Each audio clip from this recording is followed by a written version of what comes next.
दोस्तों, भारत एक ऐसा देश जहां आस्था और प्रगति का संगम सदियों से चला आ रहा है।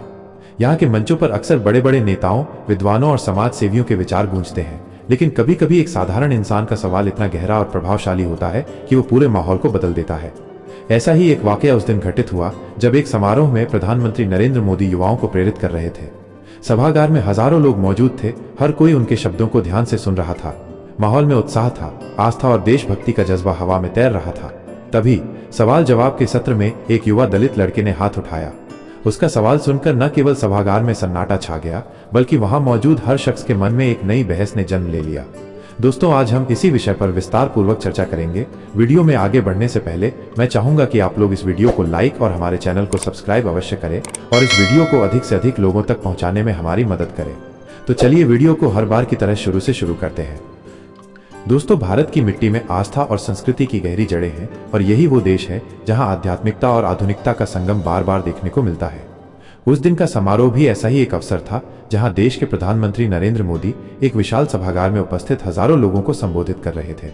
ये समारोह केवल एक साधारण आयोजन नहीं था, बल्कि ये एक ऐसा मंच था जहां धार्मिक मान्यताओं, भारतीय संस्कृति और देश की प्रगति के लिए युवाओं को प्रेरित करने का अनूठा प्रयास हो रहा था। सभागार में बैठे लोग, जिनमें युवा, बुजुर्ग, छात्र और समाज के विभिन्न वर्गों के प्रतिनिधि शामिल थे, सभी उत्साह और श्रद्धा के साथ प्रधानमंत्री के शब्दों को सुन रहे थे। मंच को रंग बिरंगे फूलों, दीपों और राष्ट्रीय प्रतीकों से सजाया गया था, जो इस अवसर की गरिमा को और बढ़ा रहा था। दोस्तों, प्रधानमंत्री उस दिन विशेष रूप से धार्मिक मान्यताओं और भारतीय संस्कृति की गहराई पर बात कर रहे थे। उन्होंने अपने भाषण में ये समझाने की कोशिश की कि भारत की आध्यात्मिक विरासत न केवल हमें एकजुट करती है, बल्कि ये हमें जीवन के हर क्षेत्र में प्रेरणा भी देती है। उन्होंने भगवान शिव की भक्ति से जुड़ी कहानियां सुनाई, जिनमें कांवड़ यात्रा जैसे धार्मिक आयोजनों का महत्व बताया। उन्होंने एक कहानी साझा की जिसमें एक साधारण भक्त ने अपनी श्रद्धा और समर्पण से असंभव को संभव कर दिखाया। उनकी बातों में यह संदेश था कि आस्था हमें वो शक्ति देती है जो जीवन की हर चुनौती को पार करने में मदद करती है। सभागार में मौजूद लोग उनकी इन बातों को सुनकर मंत्रमुग्ध हो रहे थे। कुछ लोग भावुक होकर तालियां बजा रहे थे, तो कुछ के चेहरों पर अपनी सांस्कृतिक विरासत के प्रति गर्व की चमक साफ दिख रही थी। प्रधानमंत्री ने अपनी बात को आगे बढ़ाते हुए कहा, हमारा देश तब तक सच्चा विश्व गुरु नहीं बन सकता जब तक हम अपनी जड़ों को नहीं समझते। हमारी धार्मिक मान्यताएं, हमारी परंपराएं, ये वो नींव हैं जिन पर हमारा समाज खड़ा है। उन्होंने कांवड़ यात्रा का उदाहरण देते हुए बताया कि कैसे लाखों युवा हर साल इस यात्रा में भाग लेते हैं और ये उनके समर्पण और श्रद्धा का प्रतीक है। उन्होंने ये भी कहा कि ये आस्था ही है जो हमें अनुशासित और एकजुट बनाती है। उनकी बातों में एक गहरा संदेश था कि धार्मिक मान्यताएं केवल रस्म रिवाज नहीं है, बल्कि ये हमारे जीवन को अर्थ और दिशा देती हैं। सभागार में बैठे लोग उनकी हर बात पर सहमति जताते हुए तालियां बजा रहे थे। लेकिन प्रधानमंत्री का संबोधन केवल आस्था तक सीमित नहीं था। उन्होंने देश की प्रगति और युवाओं की भूमिका पर भी जोर दिया। उन्होंने कहा, हमारा भारत आज विश्व मंच पर तेजी से आगे बढ़ रहा है। Digital India, make in India, startup India जैसे प्रयास हमारे युवाओं को नई ऊंचाइयों तक ले जा रहे हैं। उन्होंने युवाओं को प्रेरित करते हुए कहा कि देश का भविष्य उनके हाथों में है। उन्होंने वैज्ञानिक और तकनीकी क्षेत्र में भारत को विश्व में अग्रणी बनाने का सपना साझा किया। उनकी बातों में जोश था। युवा शक्ति ही वो ताकत है जो भारत को नई दिशा दे सकती है। हमें अपनी परंपराओं का सम्मान करते हुए आधुनिकता को अपनाना होगा। उन्होंने स्वामी विवेकानंद की एक कहानी सुनाई जिसमें उन्होंने युवाओं को कर्म और ज्ञान के मार्ग पर चलने की प्रेरणा दी थी। उनकी ये बात सुनकर सभागार में बैठे युवाओं के चेहरों पर एक नई ऊर्जा और उत्साह दिख रहा था। समारोह का माहौल अब पूरी तरह से जीवंत हो चुका था। लोग न केवल धार्मिक मान्यताओं की गहराई को समझ रहे थे, बल्कि वे देश की प्रगति के लिए अपने दायित्व को भी महसूस कर रहे थे। प्रधानमंत्री ने अपनी कहानियों और विचारों के माध्यम से यह साबित कर दिया था कि आस्था और प्रगति एक दूसरे के पूरक हैं। उन्होंने एक और कहानी सुनाई जिसमें एक युवा ने अपनी मेहनत और लगन से न केवल अपने परिवार का नाम रोशन किया, बल्कि देश को भी गौरवान्वित किया। उनकी बातें सुनकर सभागार में बैठे लोग बार बार तालियां बजा रहे थे। यह एक ऐसा माहौल था जहां हर कोई अपने देश और अपनी संस्कृति के प्रति गर्व महसूस कर रहा था। लेकिन इस समारोह का सबसे महत्वपूर्ण हिस्सा तब शुरू हुआ जब सवाल जवाब का सत्र शुरू हुआ। आयोजकों ने पहले से ही घोषणा की थी कि कुछ चुनिंदा लोगों को प्रधानमंत्री से सीधे सवाल पूछने का मौका मिलेगा। ये एक ऐसा क्षण था जिसका हर कोई इंतजार कर रहा था। सभागार में मौजूद लोग अपने मन में तरह तरह के सवालों को तराश रहे थे। कुछ ने शिक्षा और रोजगार के बारे में पूछने की सोची, तो कुछ ने सामाजिक मुद्दों को उठाने का मन बनाया। आयोजकों ने माइक लेकर सभागार में मौजूद लोगों से सवाल पूछने की अपील की। कई हाथ उठे और आयोजकों ने एक साधारण से दिखने वाले युवक को चुना। ये युवक कोई और नहीं बल्कि एक दलित समुदाय से आने वाला साधारण सा लड़का था। उसकी सादगी और आत्मविश्वास ने सबका ध्यान खींचा। जब उसे माइक थमाया गया तो सभागार में एक पल के लिए सन्नाटा छा गया। सभी की नजरें उस पर टिकी थीं। उसने बिना किसी घबराहट या संकोच के अपना सवाल रखा। उसका सवाल था, सर, जब विश्व के तमाम देश अपनी युवा पीढ़ी के दम पर तकनीकी और वैज्ञानिक क्षेत्र में आगे बढ़ रहे हैं, हमारे देश में युवा सड़कों पर कांवड़ लेकर भटक रहे हैं। मेरा सवाल है कि क्या युवाओं के लिए कांवड़ यात्रा में जाना जरूरी है या स्कूल कॉलेज जाकर पढ़ाई करना? यह सवाल सुनते ही सभागार में एक गहरी खामोशी छा गई। यह सवाल न केवल साहसिक था, बल्कि यह आस्था और प्रगति के बीच संतुलन पर एक गहरा प्रश्न चिन्ह था। यह सवाल उस युवक की हिम्मत और देश के भविष्य के प्रति उसकी चिंता को दर्शाता था।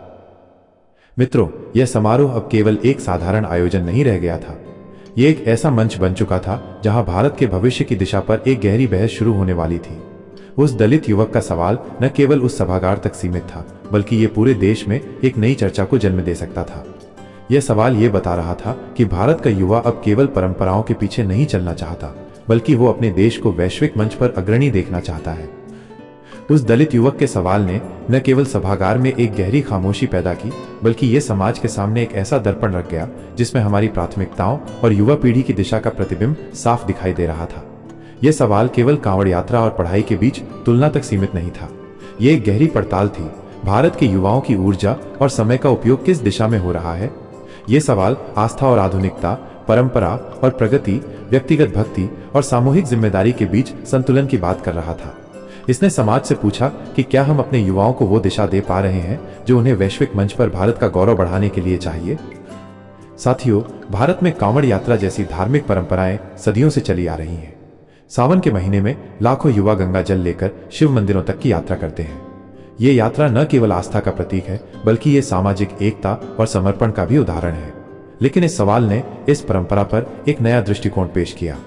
ये पूछ रहा था कि क्या इतनी बड़ी संख्या में युवाओं का समय और ऊर्जा केवल धार्मिक आयोजनों में लगना चाहिए, या हमें उनकी प्रतिभा को शिक्षा, विज्ञान और तकनीक जैसे क्षेत्रों में भी उतना ही जोर देना चाहिए। ये सवाल न तो आस्था का विरोध कर रहा था, न ही परंपराओं को नकार रहा था। ये केवल एक संतुलन की बात कर रहा था, एक ऐसा संतुलन जो भारत को विश्व गुरु बनाने के सपने को साकार कर सके। मित्रों, इस सवाल का एक गहरा सामाजिक संदर्भ भी था। भारत एक ऐसा देश है जहां युवा आबादी दुनिया में सबसे ज्यादा है। यह युवा शक्ति देश की सबसे बड़ी ताकत है, लेकिन साथ ही यह एक बड़ी जिम्मेदारी भी है। विश्व के अन्य देश जैसे जापान, दक्षिण कोरिया और अमेरिका अपनी युवा पीढ़ी के दम पर तकनीकी और वैज्ञानिक क्षेत्र में नई ऊंचाइयां छू रहे हैं। वहां के युवा नवाचार, अनुसंधान और उद्यमिता के जरिए अपने देश को आगे बढ़ा रहे हैं। उदाहरण के लिए दक्षिण कोरिया ने तकनीकी क्षेत्र में सैमसंग और एलजी जैसे ब्रांड बनाए जो आज विश्व में अग्रणी है। जापान ने रोबोटिक्स और ऑटोमोबाइल उद्योग में अपनी पहचान बनाई। इन देशों की सफलता का आधार उनकी युवा पीढ़ी की शिक्षा और कौशल है। इस सवाल ने भारत के सामने यही सच्चाई रखी कि अगर हम अपनी युवा शक्ति का सही उपयोग करें तो भारत भी विश्व मंच पर ऐसी ही उपलब्धियां हासिल कर सकता है। लेकिन भारत में युवाओं की स्थिति को देखें तो कई बार ऐसा लगता है कि उनकी ऊर्जा सही दिशा में नहीं जा रही। कांवड़ यात्रा जैसे आयोजनों में लाखों युवा हिस्सा लेते हैं और ये उनकी आस्था का हिस्सा है, लेकिन कई बार ये आयोजन उनकी पढ़ाई और स्कूल कॉलेज की जिम्मेदारियों पर भारी पड़ जाते हैं। सावन के महीने में स्कूल कॉलेज की उपस्थिति कम हो जाती है और कई युवा अपनी पढ़ाई को पीछे छोड़कर इन यात्राओं में शामिल हो जाते हैं। यह सवाल इस ओर इशारा कर रहा था कि क्या हमारी प्राथमिकताएं सही हैं? क्या हम अपने युवाओं को वो अवसर दे पा रहे हैं जो उन्हें वैज्ञानिक, इंजीनियर, डॉक्टर या उद्यमी बनने के लिए चाहिए? यह सवाल समाज से पूछ रहा था कि क्या हम अपनी परंपराओं का सम्मान करते हुए भी अपने युवाओं को आधुनिक शिक्षा और कौशल की ओर प्रेरित कर सकते हैं?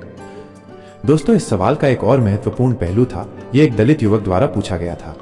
भारत में सामाजिक असमानता और अवसरों की कमी अभी भी कई समुदायों के लिए चुनौती है। दलित समुदाय के लोग अक्सर सामाजिक और आर्थिक बाधा का सामना करते हैं। ऐसे में इस युवक का मंच पर खड़े होकर इतना साहसिक सवाल पूछना न केवल उसकी हिम्मत को दर्शाता था, बल्कि ये भी दिखाता था कि भारत का हर वर्ग अब अपने देश के भविष्य को लेकर जागरूक है। उसकी बातों में न तो कोई आक्रोश था, न ही कोई आरोप। ये केवल एक सवाल था, लेकिन ऐसा सवाल जो समाज के सामने एक नई सोच को रख रहा था। ये सवाल ये बता रहा था कि दलित समुदाय का युवा भी अब केवल अपने व्यक्तिगत संघर्षों तक सीमित नहीं है, वो देश की दिशा और दशा के बारे में सोच रहा है। ये सवाल समाज के सामने एक और महत्वपूर्ण मुद्दा उठा रहा था, शिक्षा की पहुंच और गुणवत्ता। भारत में आज भी कई ग्रामीण और पिछड़े क्षेत्रों में शिक्षा की सुविधाएं सीमित हैं। सरकारी स्कूलों में शिक्षकों की कमी, संसाधनों का अभाव और पढ़ाई के प्रति जागरूकता की कमी जैसी समस्याएं आम हैं। इस सवाल ने यह इशारा किया कि अगर हम अपने युवाओं को सड़कों पर धार्मिक आयोजनों में शामिल होने के लिए प्रेरित करते हैं तो क्या हम उन्हें उतने ही अवसर दे रहे हैं कि वे स्कूल कॉलेज जाकर अपनी प्रतिभा को निखार सकें? यह सवाल सरकार, समाज और शिक्षा व्यवस्था से एक जवाब मांग रहा था। इसके अलावा यह सवाल युवाओं की मानसिकता पर भी प्रकाश डाल रहा था। आज का युवा केवल परंपराओं के पीछे नहीं चलना चाहता, वो सवाल पूछना चाहता है, जवाब मांगना चाहता है। वो ये जानना चाहता है कि उसका समय और ऊर्जा देश के लिए सबसे ज्यादा महत्वपूर्ण कैसे हो सकता है। ये सवाल उस बदलती सोच का प्रतीक था जहां युवा अब आस्था और प्रगति के बीच संतुलन की तलाश कर रहे हैं। वे अपनी संस्कृति और परंपराओं का सम्मान करते हैं, लेकिन साथ ही वे ये भी चाहते हैं कि उनका देश विश्व मंच पर अग्रणी बने। ये सवाल एक नई पीढ़ी की आवाज था जो ये कह रही थी कि हम अपनी जड़ों को नहीं भूलना चाहते, लेकिन हम अपने भविष्य को भी संवारना चाहते हैं।